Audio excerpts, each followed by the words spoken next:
ሁላችሁም ኦርቶዶክሳውያን ቲክቶከሮች ዩቲዩበሮች ኦርቶዶክሳውያን ምዕመናን ላይቭ እንድትገቡና እንድትከታተሉ ጥሪ ተላልፎላችኋል። ሴፕቴምበር 20 ማለትም በኢትዮጵያ መስከረም 10 ቀን በ2018 ዓመተ ምህረት ጥምረት ለቤተ ክርስቲያን ዓለም አቀፍ ኦርቶዶክሳዊ ንቅናቄ በዚህ ደብዳቤ መግለጫ መሰረት ሰፊ የሆነ ተቃውሞ ውግዘት አቅርቧል። ማላይ የኢትዮጵያ ኦርቶዶክስ ተዋሕዶ ቤተክርስቲያን የአስተዳደር መዋቅር ላይ ቤተክርስቲያን ላይ አይደለም የአስተዳደር መዋቅር ላይ ነው ያቀረበው። በምን ጉዳይ ካላችሁኝ በአምስት ጉዳዮች። አንደኛ ጉዳይ በፓትሪያርኩ አድሏዊነት በተመለከተ ፓትሪያርኩ አድሏዊ ስራ እየሰሩ ነው የሚል መግለጫው ላይ አለ። ብፁዕ ቅዱስ አቡነ ማትያስ በበዓለ ሲመታቸው ላይ ፓትሪያርክነት ለማገልገል በተሾመበት ዕለት የገቡት ቃለ መሐላ መካከል ቁጥር 1 እንዲህ የሚል ይገኝበታል። እኔ አባ ማትያስ የኢትዮጵያ ኦርቶዶክስ ተዋሕዶ ቤተክርስቲያን ፓትሪያርክ ሆኜ በመሾሜ የተጣለብኝ ኃላፊነት ያለምንም አድሎና ተጽዕኖ ሁሉንም የኢትዮጵያን ኦርቶዶክስ ተዋሕዶ ቤተክርስቲያን ካህናት፣ ምዕመናት በእኩል አባትነት፣ በቅንነት፣ በታማኝነት፣ በፍቅር፣ በትህትና አገለግላለሁ የሚል ነው። ነገር ግን በተለያዩ ጊዜያት ወገንተኝነትን እንጂ የሁሉ አባት ሆኖ ሲያገለግሉን አልታዩ። ብፁዕነታቸው ብፁዕ ቅዱስ አቡነ ማትያስ እንደ ፓትሪያርክ ለሁሉም ኢትዮጵያውያን ይልቁንም ለኦርቶዶክሳውያን ቤተክርስቲያን የበላይ አባት ፓትሪያርክ ሊሆኑ ሲገባቸውም ተወልጄበታለሁ ወይም ወጥቼበታለሁ ለሚሉት አካባቢ ብቻ ሲቆረቆሩና ልባቸውም ሲያዘነብል የታዩበት ሂደትም አለ። አንድ ሌላኛው የቀኖና ጥሰት ውግዘትን ተላልፈዋል። ቤተክርስቲያን ነው ያለፈችው። ብዙ አይነት ዝርዝር ማብራሪያ ያለው እዚሁ መግለጫ ላይ ያለላችሁ። ሌላኛው ስለ ህዝብ ችላ መባል። ህዝብ የሚባለው በኢትዮጵያ የትኛውም ማዕቀፍ በየትኛውም የዓለም ክልል የሚኖር በየትኛውም የዓለም አካባቢ የሚኖር ኩላዊት የሆነች ቤተክርስቲያን ስንዷን ቤተክርስቲያን የሚያስተዳድሩት አባታችንም ሌሎች አባቶቻችንም በተለይ የቀኖና ስርዓት ውግዘት ጥፋት አለ፣ ይሄም የቤተክርስቲያን ስርዓት አልተጠበቀም የሚሉ ውግዘቶች እዚህ ውስጥ አሉ። መግለጫውን ነው የምነግራችሁ። ሌላኛው ስለ ህዝብ ችላ መባል፣ የቀኖና ጥሰት፣ የጎሳ ሹመት ድጋፍ ተደርጓል። ጎሳ ሹመት ሲመጣ ድጋፍ አድርጋቸዋል። ዝም ብላችሁ መቀበልም ድጋፍ ነው። አለመቃወም አለመከልከልም የቤተክርስቲያን ስርዓት አለማስጠበቅም ድጋፍ ነው የሚል ሐሳብ ያለው ይዘት በዚህ መግለጫ ውስጥ ተካቷል። ጎሳዊ ሲኖዶስ ተበራክቷል። ሲኖዶሳዊ አሰራር ጥሰት አለ። ስለዚህ ይሄ የቤተክርስቲያን አደገኛ አካሄድ ነው ብለዋቸዋል። ይሄን ያሉት የጥምረት ለቤተክርስቲያን ዓለም አቀፍ የኢትዮጵያ ንቅናቄ የሚለው ማህበር ነው።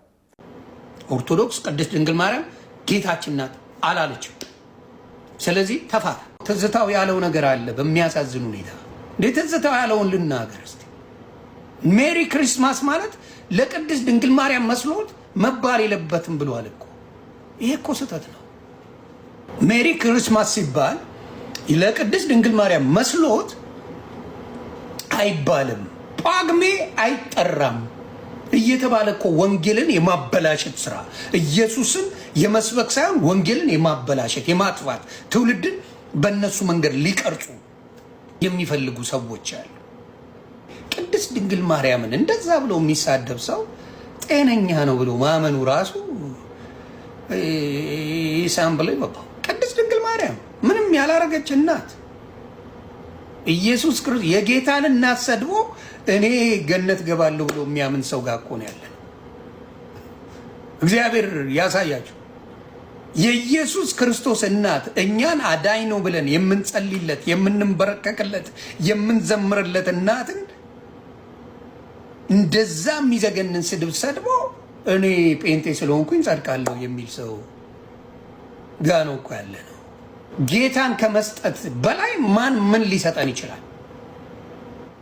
በሴቶች ደረጃ ከሴቶች መካከል የሚለው ተለይተሽ ብትባል እንኳን ሌላ አምላክን የሰጠ ሊሰጥ የሚችል ሴት አልተፈጠረችም። ትውልድ ሁሉ ያ ብጽዕት ይሉኛል ያለችው ለዛ ትውልድ ሁሉ ነው።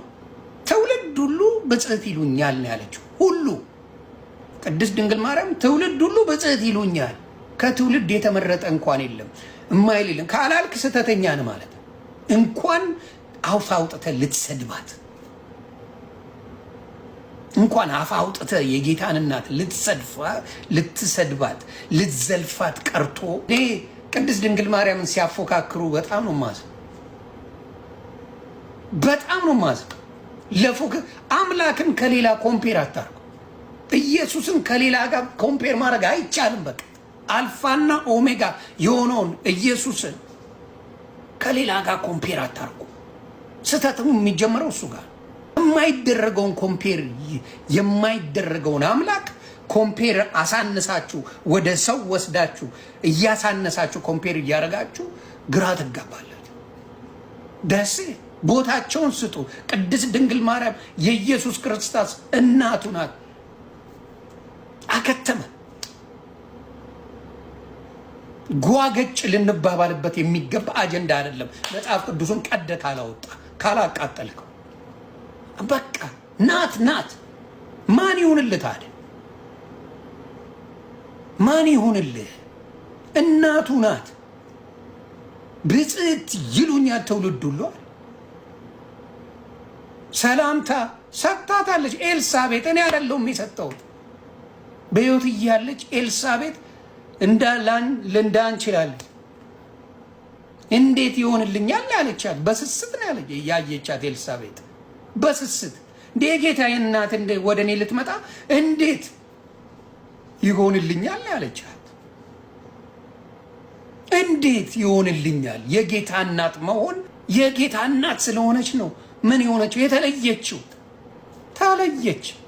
የቅድስት ድንግል ማርያም ክብር የመጣው ኢየሱስ ልጇ ከመጣ በኋላ ክብሩን ይዞ መጣላት። አላከብርም ልትል ነው እንዴ? ምን አይነት ወንጌል ነው የሚሰበከው? ብጽዕት ላትላት ነው? ላታከብራት ነው? ይህንን ክብር ከሌላ ጋር አታገናኙት። የተለየ ክብር ነው የተሰጣት። የተለየ ኤልሳቤጥ መስክራለች። የጌታዬ እናት እኔ ጋር ልትመጣ እንዴት ይሆንልኛል ብላ መስክራለች ኤልሳቤጥ። እሷም ስለ ጌታዋ የተናገረችው ድንቅ ንግግር ነው። በእኔ ላይ ድንቅ ነገር አድርጓልና ስሙም ቅዱስ ነው፣ ለሚፈሩትም ምሕረቱ ለልጅ ልጆች ነው፣ ለትውልድ ነው ያለችው ቅድስት ድንግል ማርያም። በጣም አምላኳን የምትፈራ የምትወድ እናት ናት። በጣም ይሄ መጽሐፍ ቅዱሳዊ ነው። ፈጥሬ ከኪሴ አውጥቼ የምነግር ነገር አይደለም እንዴ።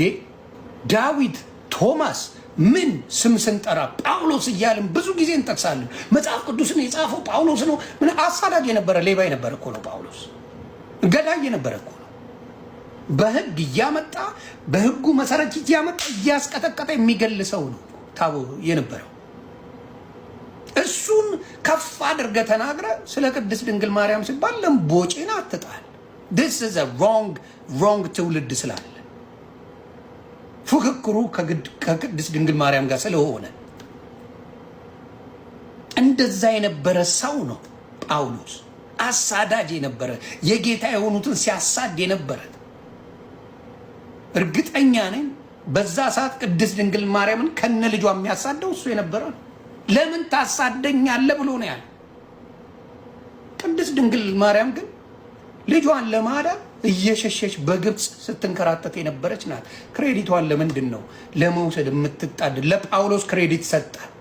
ለዛ ለወንጀለኛው፣ ለገዳዩ፣ ለጨፍጫፊው የኢየሱስ የሆኑትን የሚያሳድና የሚገለውን ጳውሎስ እያልክ እየሰበክ ቅድስት ድንግል ማርያም ብጽዕት ትባላለች።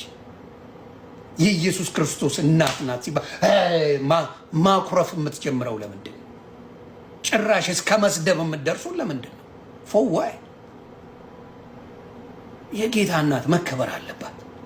በጣም መከበር አለባት። መወደድ መከበር ያለባት። እንዴት ብለህ ልትደነቅ የምትችል የተመረጠች ሴት ናት።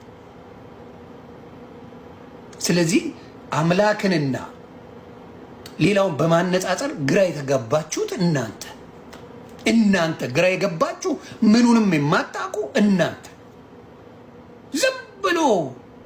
ዝም ብሎ ባልሆነ መጽሐፍ የማይለውን እያመጣችሁ የምትፈላሰፉ እናንተ። ቅድስት ድንግል ማርያም ልትከበር በጣም ልትከበር የምትገባ እናት ናት። ማስተዋል ይስጣችሁ። በጣም ጥላቻውን ስላየው በጣም ስለከፋኝ እንደኔ ጠላትን ውደድ የሚል ወንጌል እያለ የቅድስት ድንግል ማርያም ነገር ደምን የሚያፈላ ጉዳይ። ቅድስት ድንግል ማርያምን አይደለም ተራ ሰው ጠላቱ ቢመጣ የሚያከብር ፉክክር ከቅድስት ድንግል ማርያም ጋር መኖር የለበትም። ኦርቶዶክስ ቅድስት ድንግል ማርያም ጌታችን ናት አላለችም። ስለዚህ ተፋታ። ዛሬ ሁለት ነገር ማለትን ወደድኩኝ። እስከ መጨረሻው አዳምጡ። እኔንም ጨምሮ ነው፣ ስለ ራሴም ጭምር ነው እያወራኋቸው ያለሁት። በመጀመሪያ ደረጃ መንፈሳዊ ኮንቴንት የሚያሰራጩ ጓደኞች፣ ወንድሞች፣ እህቶች እንዳይኖሯችሁ በዚህ አልጎሪዝም ነው የምላችሁ። የመጀመሪያ ገፍትረው የሚጥሏችሁ ጉድጓድ የሚቆፍሩላችሁ የመጀመሪያውን በስህተት ይሁን ያለ ስህተት በትር የሚያነሱባችሁ እነዛ ሰዎች ናቸው። የመጀመሪያው እናንተ ላይ ጨፍጫፊም ዱላንሺም እነዛ ሰዎች ስለሆኑ እኔንም ጨምሮ እያልኩ ነው። ሁለተኛ ደግሞ ማለት የምፈልገው ነገር በዚህ በቲክቶክ አልጎሪዝም ከላይኩም ከቪውም ከተከታዩም ቁጥር ባለፈ ገንዘብ ሜክ ማድረግ አለባችሁ፣ ገንዘብ መስራት አለባችሁ። በቲክቶክ መንፈሳዊ ኮንቴንት ብቻ የምታሰራጩ ከሆነ ድርጅቶች፣ ተቋማቶች ለእናንተ ስራ አይሰጧችሁም። ኦርቶዶክሳዊ ድርጅቶችም ጭምር ነው የምላችሁ፣ ኦርቶዶክሳዊ ተቋማትም ጭምር ለእናንተ የመጀመሪያ የስራ ዕድል የማስታወቂያ ዕድል አይሰጧችሁም። ዓለማዊ ቲክቶከሮች በዓለማዊም ኮንቴንት በመንፈሳዊም ያሉ አሉ። እንደነሱ ሁኑ፣ እንደ ዥዋዥዌ ሁኑ ማለቴ ግን አይደለም። እናንተ ዋናው ነገር ከቅድስናው ስፍራ አትራቁ፣ ስጋው ደሙን ተቀበሉ። እግዚአብሔርን የሚያሳዝንና እግዚአብሔርን የሚያስከፋ ነገር አታድርጉ እንጂ በእንደዚህ አይነት ነገር ነው መሄድ ያለባችሁ። አርፍዶም ቢሆን 4 ዓመት አርፍዶም ቢሆን የገባኝ ነገር ይሄ ነው። እኔ ሁን ብትሉኝ አሁን ላይ መሆን አልችልም። ቢኮዝ ሳሰራጨው 4 ዓመት ሙሉ ስሰጠው የነበረው መንፈሳዊ ኮንቴንት ስለሆነ አሁን መቀየር ስለማልችል ነው። አዳዲስ ስለምትመጡ ሰዎች ግን ይሄ ጥቅም ስለሚጠቅማችሁ ነው። አመሰግናለሁ። ኢየሱስ ክርስቶስ ሆይ የአጋንንትን ኃይል የሰበርክ ታላቁ ንጉሥ ብለን ደግሞ ቅዱስ ቁርባን እንወስድበታለን። ሶስተኛ በአምልኮታችን ውስጥ አብረህ ከእኔ ጋር አምልክ ብለን እያሰገድን ስንሰግድ አብሮ ይሰግዳል። በዚህ ጊዜ ከማንኛውም የሚበላበት ስፍራና የሚሄድበት ቦታ ይቋረጣል ማለት ነው። የፈለገው የቡዳ ዘር ይሁን አይነቱ ይለያያል። የጅብ ቡዳ አለ፣ የአጋንንት ቡዳ አለ፣ የሰይጣን ቡዳ አለ፣ የተህዋሲያን ቡዳ አለ፣ ጢንዚዛ ምናምን የእባብ ቡዳ አለ። የዚህ አይነት ነገር አለ። አንዳንድ ሰዎች ሸረሪት ዘራችን ነው ሲሉ አሰሙ አልሰማችሁ? ሸረሪት አትግደሉ፣ ሸረሪት ዘራችን ነው ይላሉ። ይሄ የሸረሪት የዛር ቡዳ ነው። ስለዚህ ሸረሪት በሚያዩበት ጊዜ ቀስ ብለው ያወጡና ወደ ውጭ ጥሏታል። ከተገደለች ሰላም የተወደዳችሁ ውድ ኦርቶዶክሳውያን፣ እንግዲህ በሰማችሁት ቪዲዮ ላይ ጥያቄ ይኖረኛል። በኮመንት ጥያቄያችን ከተመለሰልንም ብዙዎቻችሁ ትማሩበታላችሁ ብዬ አስባለሁ። የመጀመሪያው ጥያቄ የሚሆነው በመጀመሪያው ንግግራቸው ላይ ክርስቶስ ሆይ የአጋንንትን ኃይል የሰበርክ ብለን ስጋው ደሙ እንቀበላለን አሉ። የአጋንንትን ኃይል ስለሰበረልን ነው ወይ ስጋው ደሙ የምንቀበለው? አጋንንት ስለተሰበሩልን ነው ስጋው ደሙ የምንቀበለው? እሱ ነው ጥያቄ የሚሆነው። ሁለተኛው ደግሞ አጋንንትን አብረን ማሰገድ እንችላለን፣ አብረህ አምልክ እያልን እግዚአብሔር እንዲያመልክ እናስደርገዋለን ብለዋል። ይሄም ጥያቄ አለኝ፣ ሁለተኛው ጥያቄ ማለት ነው። ሶስተኛው ጥያቄ የሚሆነው ደግሞ ቡዳዎች ይለያያሉ አሉ። የጢንዝዛ፣ የአጋንንት፣ የሰይጣን፣ የሸረሪት። አንዳንድ ሰዎች ሸረሪት ዘራችን ነው ይላሉ፣ አትግደሉ ይላሉ እያሉ ነው። ሸረሪት ዘሩ የሆነ ሰው አለ ወይ? ሁሉም በአርአያ ሥላሴ የተፈጠረ ፍጡር አይደለም ወይ? ሸረሪት ከሰው ጋር ይነጻጸራሉ ወይ ለማለት ነው። እነዚህን ጥያቄዎች ከምንም ጋር ሳታገናኙ እንድትመልሱልኝ እፈልጋለሁ። ጤናማ ጥያቄ ጠይቂያችኋለሁ፣ ጤናማ መልስ እፈልጋለሁ። እኔ በህይወቴ እንደዚህ አይነት ትምህርት ሰምቼ ስለማላውቅ ነው። ስጋው ደሙ መቀበል ያለብን ዘበላ ስጋዬ ወሰቴ ደሜ፣ ስጋዬን የበላ ደሜን የጠጣ የዘላለም ህይወት አለው ባለው መሰረት የዘላለም ህይወት ለማግኘት ነው ስጋው ደሙ ስንቀበል እማቀው እንጂ አጋንንትን ስለሰበርክልን አጋንንት ስለወጡልን ተብሎ ስጋው ደሙ መቀበል እኔ ከአባቶቼ ሰምቼው ማላውቀው እንግዳ ትምህርት ስለሆነብኝ ነው። እናም ደግሞ የሸረሪ ዘር ያላቸው ሰዎችም እንዳሉ ስለማላውቅ፣ ስለዚህ የትምህርት ለእኔ አዲስ ስለሆነ መልስ እፈልጋለሁ። አማኑኤል ባይዘዌ ብዙ ሰው ስሙ ትንሽ አንዳንዶች ጠይቀውኝ ያውቃሉ። እንዴት ናና አማኑኤል ትላለህ የሚሉኝ ሰዎች አሉ። እና እንደው በዚህ አጋጣሚ አማኑኤል የሚለውን የስሙን ትርጓሜ እንደው ልደት ከቻልክ እንደው 2 ደቂቃ። በዚህ በትንቢተ ኢሳይያስ ምዕራፍ 7 ከቁጥር 14 ላይ እነሆ ድንግል ትጸንሳለች፣ ወንድ ልጅም ትወልዳለች፣ ስሙንም አማኑኤል ትለዋለች። ትርጓሚውም እግዚአብሔር ከእኛ ጋር ሆነ ማለት ነው ይላል። አማኑኤል ማለት እግዚአብሔር ከእኛ ጋር ሆነ ማለት ነው። አማኑኤል ማለት እግዚአብሔር ከእኛ ጋር ሆነ። እግዚአብሔር ከዚህ በፊት ከእኛ ጋር አልነበረም ወይም ደግሞ ከእኛ ቀድሞ ከነበሩት ከአባቶቻችን ጋር ከነ አብርሃም፣ ከነ ይስሐቅ፣ ከነ ያዕቆብ ወይንም ደግሞ ከሌሎቹ ከነቢያት ጋር አልነበረም ወይ? ለምንድን ነው በተለየ መንገድ እግዚአብሔር ከእኛ ጋር ነው ተብሎ የተናገረው ስንል የተወደደ ጳውሎስ በዚህ በዕብራውያን መልእክቱ ምዕራፍ 1 ከቁጥር 1 ላይ እግዚአብሔር በብዙ ጎዳና በብዙ መንገድ በአባቶች በነቢያት ተናግሮ ነበር አለ። ኦኬ፣ በነቢያት ሲናገር እግዚአብሔር ድምፁን ያሰማቸው ነበር። ለሙሴ ለምሳሌ በደመና ሆኖ ድምፁን ያሰማል፣ ወይንም ደግሞ በመላእክት እጅ ያናግራቸው ነበር አላረል ጳውሎስ። በመላእክት እጅ ያናግራቸው ነበር፣ ነቢያትን ይልክ ነበረ። ያ አማናዊ መገለጥ አይደለም። እግዚአብሔር ራሱ እንደዚህ ገልጦ የመጣበት ጊዜ አልነበረም። ድምፁን ያሰማቸው ነበረ። እንደውም ዘጸአት 3:13 ላይ ስምህን ማን ልበላቸው ሲለው ያለና የሚኖር ነው በላቸው ብሎ አልፋና ኦሜጋ ፊተኛና ኋለኛ እርሱ እንደሆነ የሚኖር ዘላለማዊ ጌታ እግዚአብሔር እንደሆነ ይነግራቸዋል። ታዲያ ለምን ይመስላችኋል በሐዲስ ኪዳን እነሆ ድንግል ትጸንሳለች፣ ወንድ ልጅም ትወልዳለች፣ ስሙንም አማኑኤል ትለዋለች? በሐዲስ ኪዳን ጌታ ኢየሱስ ክርስቶስ እንደሞ እግዚአብሔር ወይም አምላክ ከሶስቱ አካላት አንዱ ከእኛ ጋር የሆነው የእኛን ባህሪ የእኛ አድርጎ ነው። የእኛን ባህሪ የራሱ አድርጎ ነው። መጽሐፍ እንደሚናገር እንደዚህ ይላል። በዚህ በፊልጵስዩስ መልእክቱ ምዕራፍ 2 ከቁጥር 6 ላይ እርሱ ግን በእግዚአብሔር መልክ ሲኖር ሳለ አለ። በማን መልክ? በእግዚአብሔር መልክ ሲኖር ሳለ ከእግዚአብሔር ጋር መተካከልን እንደ መቀማት ነገር አልቆጠረውም አለ። ከዛስ የባሪያን መልክ የያዘ በምስሉም እንደምናየው አለ ለመስቀል ሞት እንኳን የታዘዘ ሆነ። ስለዚህ በሐዲስ ኪዳን እግዚአብሔር ከኛ ጋር የሆኑ የእኛን ባህሪ የራሱ ባህሪ አድርጎ ሰው ሆኖ ነው። በአባቱ እቅፍ የነበረ ያለና የሚኖረው ያልታየው አካላዊ ቃል በአብ ዘንድ ያለ ለዘላለም የሚኖር እሱ እኛ ፍጥረቶች ነንና ጠፍተን እንድንቀር አልፈለገም። ወድቀን እንድንቀር አልፈለገም። ስም አጠራራችን ጠፍቶ በጨለማ ውስጥ ታስረን በዲያብሎስ ግዞት ውስጥ እንወድቅ ዘንድ አልፈለገም። ስለዚህ እግዚአብሔር ምን አደረገ? የሚወደውን አንድያ ልጁን በዚህ ዮሐንስ ወንጌል እኔ እሱን ጥቅስ ሳልጠቅስ መዋል ባደር አልችልም። በነገራችን ላይ በቃ አልችልም። ዮሐንስ ወንጌል ምዕራፍ 3 ቁጥር 16 እግዚአብሔር ዓለሙን ሁሉ ወዷልና አይደለም የሚለው? እግዚአብሔር ዓለሙን ሁሉ ወዷልና የሚወደውን አንድያ ልጁን ወደኛ ላክ። ያ አንድያ ልጁ ወደኛ የመጣው በመልአክ መልክ አይደለም፣ ወይንም ለታይታ አይደለም። በፍጹም ሰውነት እኛን ሊመስል ወደኛ መጣ። ስለዚህ ከእኛ ጋር ሆነ ሲባል ከዚህ በፊት በድምፅ መልእክትን በመልአክ በነቢያት በኩል አልነበረም። ራሱ ነው የመጣው። ራሱ አካላዊ ቃል ወልድ። ልክ ዮሐንስ 1 ላይ መጀመሪያ ቃል ነበር አለ፣ ቃልም በእግዚአብሔር ዘንድ ነበር አለ። ያ ቃል እግዚአብሔር ነበር ካለ በኋላ ከቁጥር 14 ላይ ቃልም ስጋ ሆነ ጸጋና እውነትን ተሞልቶ በእኛ አደረ አለ። አንድ ልጅም ከአባቱ ዘንድ ያለ ክብሩን አየን ያለ የእግዚአብሔር አብ ንጸብራቅ፣ አብንም የተመለከትንበት ተገልጦ ሳይሆን በልጁ በኩል ጠፍተን የነበረውን የእኛን ባህሪ ገንዘቡ አደረገ። እንደውም ዮሐንስ አፈወርቅ እዚህ ክፍል ላይ ሲናገር ምን ይላል? እኛ የልጁን መልክ እንድንመስል አለ አባት ልጁ የእኛን መልክ እንዲመስል አደረገው አለ። እኛ የማንን መልክ እንድንመስል? የልጁን መልክ እንድንመስል እርሱ የእኛን መልክ እንዲመስል አደረገዋል። ቅዱስ ኤፍሬም ደግሞ ምን ብሎ ተናገረ? ወድቀን የነበርነውን እኛን አለ ወደ ነበረ ክብራችን ሊያውም በጣም ከፍ ወዳለ ክብር ሊያመጣን እርሱ ወደኛ መጣ አለ። እርሱ ወደኛ መጣ እናም ደግሞ ወደ እርሱ ወሰደን አለ። ምክንያቱም ጌታ ኢየሱስ ክርስቶስ የተዋሃለው የእኛን ስጋ ነው። ዛሬ በአብ ክብር በዙፋኑ የተቀመጠው የኔና ከኛ የነሳውን ስጋ ይዞ በዚህ በዕብራውያን መልእክቱ ምዕራፍ 1 ቁጥር 3 ምንድን ነው የሚለው? እርሱ የባህሪው ምሳሌ ክብሩ ነጸብራቅ ሆኖ ሁሉን በስልጣኑ ቃል እየደገፈ በደልና ኃጢአታችንን በራሱ ከነጻ በኋላ በሰማያት በግርማው ዙፋን ቀኝ ተቀመጠ አለ።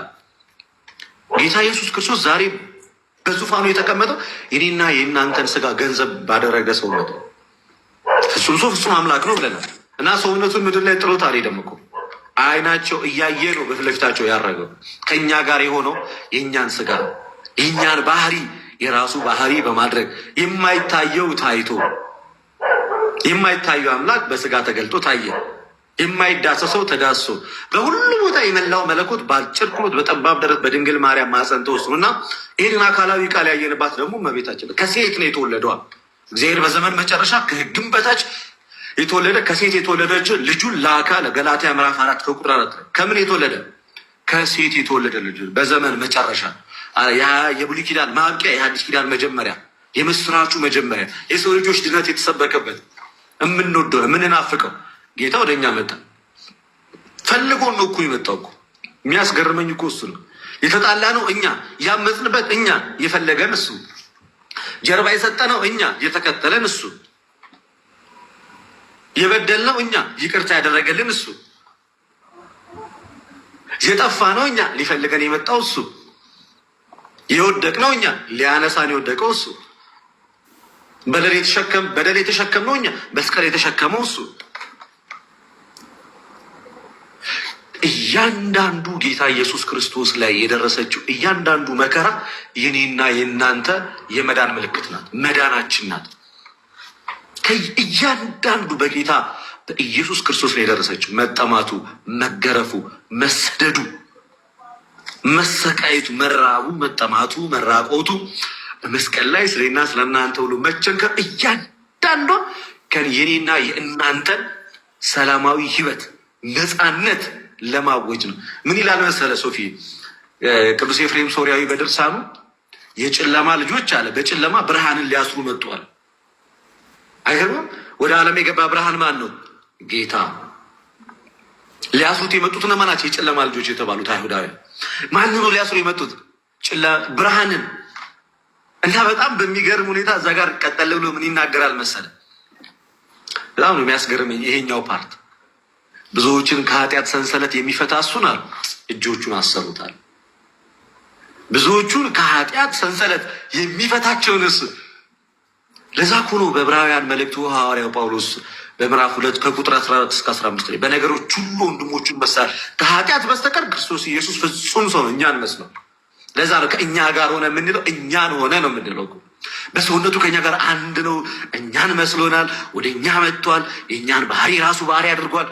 ፍጹም ሰው ሆኖ እኛን ወደ አባቱ አቅርቦናል እና በነገሮች ሁሉ ወንድሞቹን መሰላል። በሞት ላይ ስልጣን ያለውን በሞቱ እንዲሽራል፣ በዘመናቸው ሁሉ በሞት ፍርሃት በባርነት ታስረው የነበሩትን ሁሉ ነፃ እንዲያወጣ በስጋና በደም ተካፈለ፣ ከእኛ ጋር ሆነ። ኦኬ እሱ እጆቹን ሲታሰር የኔና የናንተን የኃጢአት ሰንሰለት ምን ይለው ነበረ? ይበጥሰው ነበረ እኮ። በመራቆቱ የለበስን ክርስቲያኖች እንደሆነ እንዳትረሱ። በእርሱ መራቆት ነው እኔና አንተ ዓለም ሁሉ የክብር ልብስን የለበሰው ማለት ነው። በጣም ይሄንን ነገር ጠንቀቀን ልናውቀው ይገባል። ስለዚህ አማኑኤል ከእኛ ጋር ሆነ ሲባል ልክ መላእክት ልኮ ወይ ነቢያት ልኮ አይደለም፣ ራሱ ነው ወደ እኛ የመጣው። ስለ አባቱም የነገረን ራሱ፣ ስለ አባቱ የተረከልን ራሱ። ከአብ ዘንድ ወጥቼ ወደ እናንተ መጥቻለሁ ብሎ የነገረን ራሱ። ስለ ልጁ የመሰከረልን ደግሞ አብ የምወደው ልጅ እርሱ ነው እርሱን ስሙት እያለ የአብ ተቀዳሚ ተከታይ የሌለ ልጁ በክብር የሚመስለው በክብር አንድ የሆነ በመልክ የሚመስለው ከእርሱ ጋር ያለ ለዘላለምም የሚኖር እርሱ ወደኛ መጣ፣ ወደ ጠፋ ነው። ስለዚህ በስጋ ተገለጠ። ደህንነት የሚያስፈልገው ስጋችን አልነበር፣ ሰውነታችን አልነበር እና እሱ የኛን ሰውነት ገንዘብ አደረገ። የተዋረደውን ማንነታችንን ሳይንቅ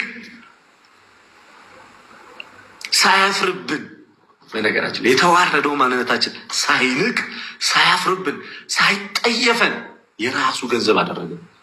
እያንዳንዷን ነገር ስለ ሰው ልጆች ሁሉ ሲታገሰ በአይሁድ ዘንድ ያለውን ግልምጫ፣ ስድብ፣ ቁጣ፣ ግርፋት፣ ችንካር፣ የሾህ አክሊል ሁሉ ለምን? አዳምና ልጆቹን ነፃ እንዲያወጣ። ከዛም እኮ ነው ይህ ድንቅ ሐዋርያ በዚህ በገላትያ መልእክቱ ምዕራፍ 5 ከቁጥር 1 ላይ በነፃነት እንድንኖር አለ ክርስቶስ ኢየሱስ ነፃ ወጣን። ስለዚህ እኛ በነፃነታችን ለመመላለሱ ምክንያት የክርስቶስ መታሰር እንደሆነ ታውቃላችሁ። ለእኔና ለአንተ በነፃነት መመላለስ ከባርነት ከዲያብሎስ እስራት መውጣት በአይሁድ እጅ በክፋት የታሰረው የክርስቶስ ውጤት ነው። መከራዎችን ሁሉ የአዳምን የሚመጣውን ተስፋ እያሰበ መከራውን ሁሉ በትዕግስት የታገሰ እርሱ ነው። ለዚህ እኮ ነው እጅግ እንድንወደው የሚያደርገን። ካያችሁ ዓለም ወይም የዓለም መንግስታት እኛን ለመግዛት የጦር ሰራዊት ያስፈልጋቸዋል፣ ልዩ ልዩ ከባባድ መሳሪያዎች ያስፈልጋቸዋል። ክርስቶስ ዓለምን ግን ያሸነፈው በምኑ ነው? በፍቅሩ። ያው በፍቅሩ ዝምታ መስሏቸው ሞኝነት የፍቅሩ ዝምታ የተባለው እኮ ለዛ ዝምታው ሞኝነት መሰላቸው፣ አላዋቂነት አድርጎ ቆጠሩት። ማን መታ እያሉ ይዘባበቱበት ጀመር። እሱ ግን ዝም ሲሰርቡት ዝም፣ ሲያንቋሽሹት ዝም፣ ሲያዳፉት ዝም፣ ሲያላግጡበት ዝም አለና በፍቅሩ ቃል ተናገረ። ክርስቶስ ብቻ እኮ በሞቱ ያናገረን። በነገራችን ላይ የማን ሞት ህይወት ሆኖ ያውቃል? ንገሩኝ እስኪ። የማን ሞት ህይወት ሆኖ ያውቃል? በዚህ ምድር ላይ የማን ከጌታ ከኢየሱስ ክርስቶስ ሞት ውጭ የማን ሞት ህይወት ሆኖ ያውቃል? የእያንዳንዳችን ሞት ሞት ነው። በቃ አለቀ። ብቸኛ ሞቱ ህይወት የሆነ መጠማቱ ለእኛ መርካት የሆነ መራቡ ለእኛ ጥጋብ የሆነ መራቆቱ ለእኛ ልብስ የሆነ እኮ ብቸኛ እኮ ጌታ ኢየሱስ ክርስቶስ ብቻ ነው። እና በህይወት ዘመናችን ብንፈተን ወድቀን ብንነሳ ዓለም ጀርባዋን የምታዞርብን የኔና የእናንተን ጌታ ዓለማትን የፈጠረ ክርስቶስን እኮ ሁሉ እኮ ጀርባዋን አዙራ መታለች እኮ አስቀይመዋለች እኮ የእርሱ ሆና ሳለች።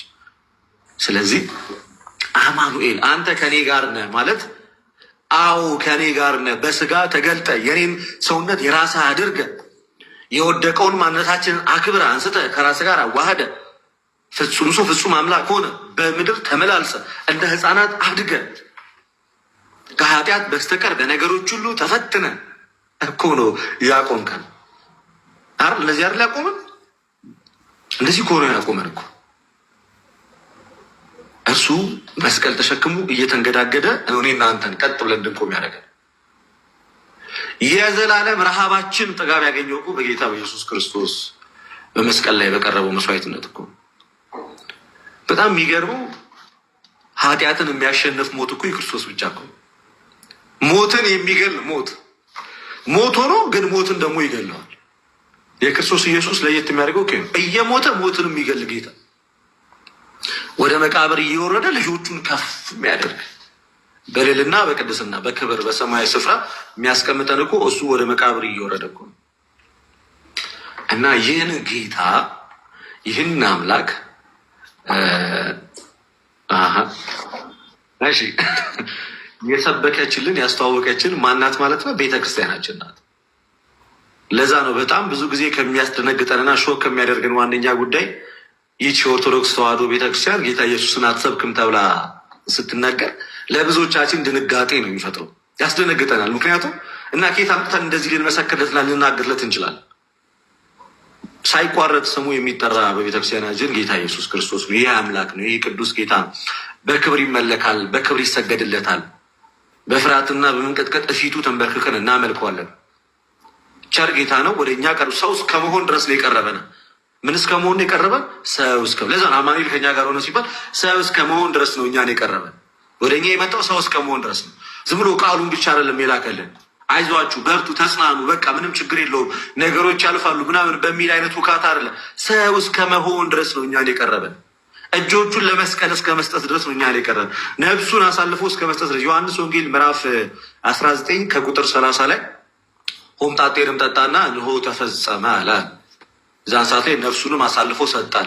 ነፍሱንም አሳልፎ እስከ መስጠት ድረስ የወደደን የቀረበን የእኛን ባህሪ። ለዛ እኮ ነው በነገር ሊራራለን የሚችል ሊቀ ካህናት ነው የተባለው። ሊራራለን የሚችል ተፈትኖ ምን ያለ ስለሆነ ነው። ተፈትኖ ያለፈ ስለሆነ መከራ ሞትን የሚያውቅ። ስለዚህ የሚፈተኑትን ሁሉ ምን ሊላቸው ይችላል?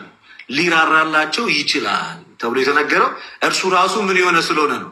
ተፈትኖ ያለፈ ሊቀ ካህናት ስለሆነ ነው። እውነት ተናገሩና ሞቱ። በቃ አትዋሹ፣ አታስመስሉ። የሆነ ሌላ ሰው እንዲወዳችሁ ሌላ ሰው ደስ እንዲለው አይነት ነገር አትሯሯጡ። በቻላችሁት መጠን በህይወታችሁ እውነት ተናገሩ። በቃ እውነት መናገር እኮ ነውር አይደለም። ሰው እውነት ተናግሮ ቢሞት ይሻለዋል እየዋሸ በህይወት ከሚኖር።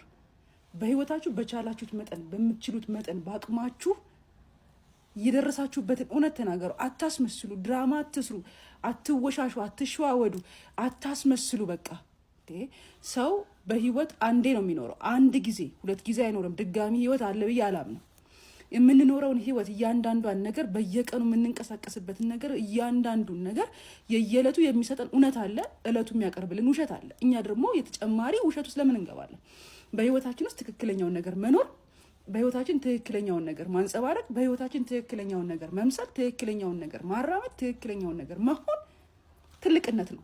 በቻላችሁት መጠን በምትችሉት መጠን በህይወታችሁ በምትገቡበት፣ በምትወጡበት፣ በምትተኙበት፣ በምትነሱበት፣ በምታደርጉት ነገር በሙሉ እውነተኛ ሁኑ። በቃ ሰው እንዴት በዚህ ልክ ራሱን ዋሽቶ ሌላውን ደግሞ ለማሳመን ይጥራል? ሰው እንዴት የራሱን እውነት ደብቆ በውሸት እንዲወደድ ያደርጋል?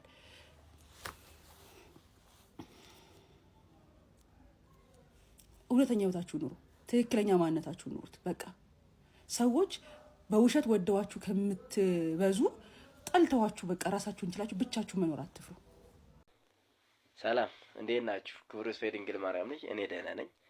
ያው ጋዜጠኛ ነጋሽ በዳዳ የሚዲያ ባለቤቱ ራሱ ለቤተ ክርስቲያን ዘብ የሚቆመው ታታሪው ሀቀኛው ምን ልበላችሁ በጣም ጀግና ጎበዝ ሰው ታስሮ ነበር። ከስር መፈታቱን እየሰማን ነው። ድምጽ የሆናችሁ የተባበራችሁ ሁሉ ነገር ያደረጋችሁ ጊዜያችሁን የሰዋችሁ እግዚአብሔር አምላክ እሱ ውለታችሁን ይክፈላችሁ። የኛ አለይታችን ነው፣ መሪያችን ነው። እሱ በጣም ብዙ ነገሮችን ያሳየናል። ድፍረትን፣ ትትናን፣ ሀቀኝነትን፣ ፈለግን፣ አርአያነትን አሳይቶናል። ስለዚህ እኛ የነሰማዕቱ የነ ቅዱስ ቂርቆስ የነ ቅዱስ ጊዮርጊስ ልጆች ነን። ወደ ኋላ የምንልበት ዘዴ የለም። እናመሰግናለን።